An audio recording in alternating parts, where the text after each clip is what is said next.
female and male connector. This is 4 pin for RGB. A single color is 2 pins. It's very easy to connect it.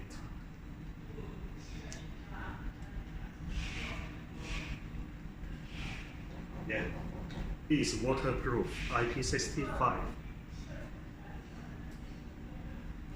2 pieces LED strip line connector together. And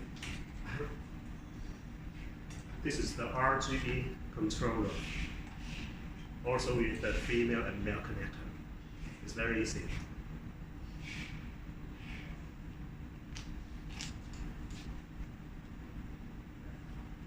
Okay, that's it.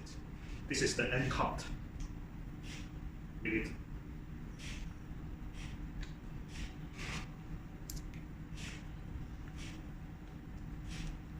So they need high LED strip line, really waterproof.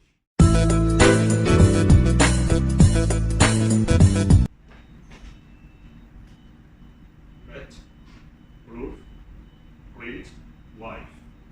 Also can color changing. Have different color changing wave. Flashing,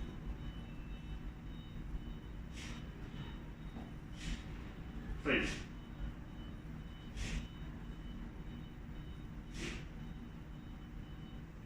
Also have a dimming function.